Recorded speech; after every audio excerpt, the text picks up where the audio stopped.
తుళ్లూరులో వివిధ కార్యక్రమాలు జరిగాయి. వివరాలు రాజధాని రిపోర్ట్లో.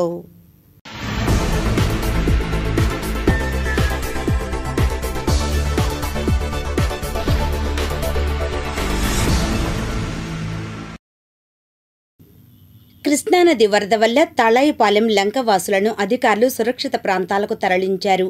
తాడికొండ ఎమ్మెల్యే తెనాలి శ్రావణ్ కుమార్ ఆదేశాల మేరకు తాళాయిపాలెం గ్రామ రైతులు కొండిపాటి సతీష్ చంద్ర బృందంతో సుమారు 150 మందికి భోజనం వసతి కల్పించారు. అనంతరం వీఆర్ఓ బండి ప్రదీప్ కూడా వివరాలను సిటీ న్యూస్కు తెలిపారు.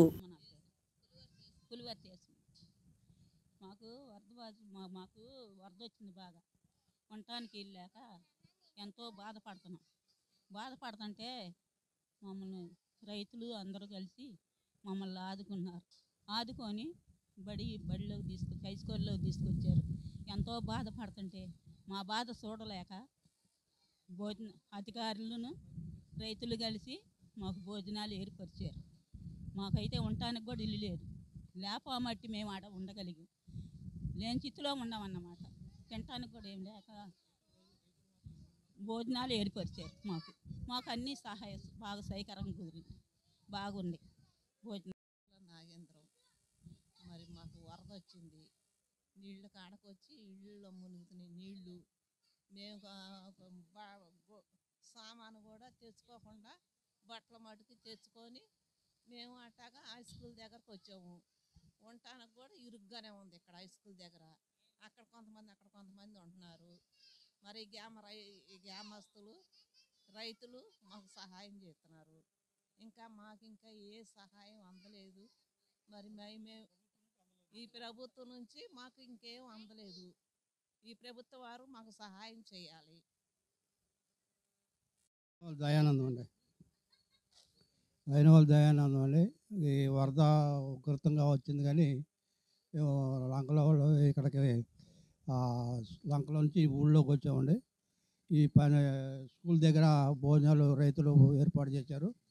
భోజనం చేస్తున్నాం. వరద కంటే వచ్చి జనం అందరం బయటకు వచ్చేసాం అని చెప్పి పనిచేస్తున్నాను. ఇప్పుడు తాళాపాలెం లంక గ్రామంలో వచ్చిన వరదకు గాను లంక గ్రామ ప్రజలందరినీ సురక్షిత ప్రాంతమైన స్కూళ్ళకు తరలించి వాళ్ళకి భోజన రాజకీయ వాళ్ళకి అన్ని సౌకర్యాలు కల్పించడం జరిగింది. మిగతా ప్రభుత్వం తరపు నుంచి ఎన్డీఆర్ఎఫ్ బృందాలకు కానీ వాళ్ళకి కానీ భోజన ఏర్పాట్లు, వాటర్ ఏర్పాట్లు ఇవన్నీ చేయడం జరిగింది. ఇంకా ఏదైనా మౌలిక సదుపాయాలు కూడా ఇంకా ఏమైనా వాళ్ళకి కావాల్సిన మౌలిక సదుపాయాలు కానీ అన్ని వాటికి చేస్తాం.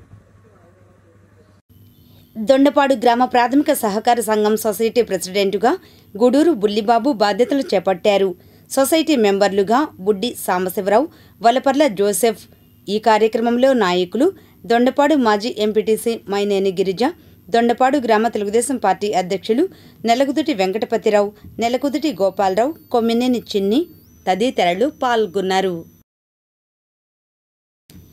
రాజధాని ప్రాంతంలో నిర్మాణాలు జరుగుతున్న ప్రదేశాలలో ఉంటున్న కార్మికులను సిపిఎం పార్టీ రాష్ట్ర కార్యదర్శి సిహెచ్ బాబురావు తన బృందంతో కలిశారు. అనంతరం బాబురావు మాట్లాడారు.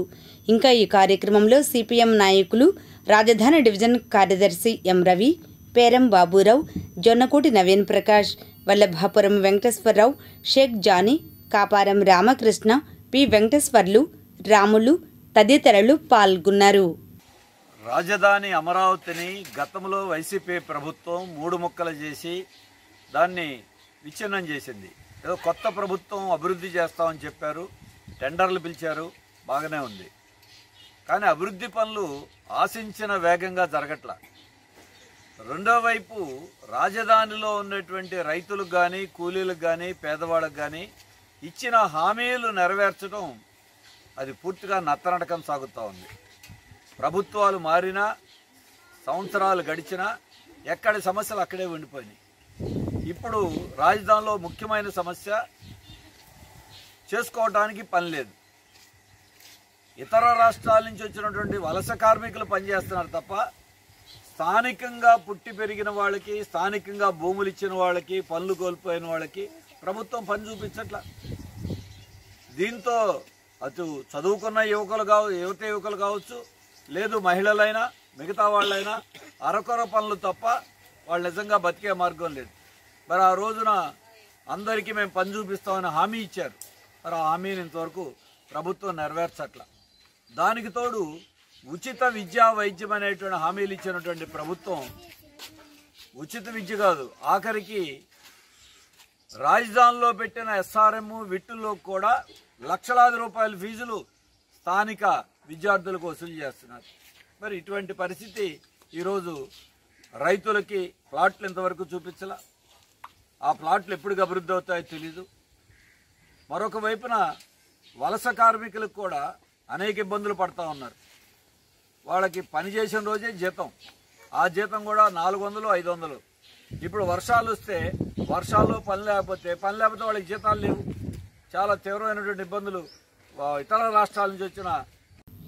ఉధృతంగా ఉన్న కృష్ణానదిలో ఉద్దండ్రాయనపాలెం వద్ద 2 యువకులు గల్లంతు అయ్యారని సమాచారం వచ్చింది. NDRF బృందం గాలించగా సాయంత్రంకు ఒక వ్యక్తి మృతదేహం దొరికినట్లుగా సమాచారం తెలిసింది. కొండవీటి వాగులో వరద నీరు ప్రవాహానికి ఎక్కడా అంతరాయం లేకుండా చర్యలు చేపట్టాలని ADC chairperson managing director D Lakshmi Parthasarathi అధికారులను ఆదేశించారు. గురువారం ఆమె రాజధాని అమరావతిలో పర్యటించారు. ప్రకాశం బ్యారేజ్ వద్ద కొండవీటి వాగు పంపింగ్ స్టేషన్ వద్ద నీటి ప్రవాహం పరిశీలించిన అనంతరం కృష్ణాయపాలెం కొరగల్లు వద్ద గుర్రపు డెక్క తొలగించాలని ఆదేశించారు. పైనుంచి వచ్చే నీరు కృష్ణానదిలోకి వచ్చేందుకు గుర్రపు డెక్క ఆటంకం లేకుండా చర్యలు తీసుకోవాలని ఆదేశించారు.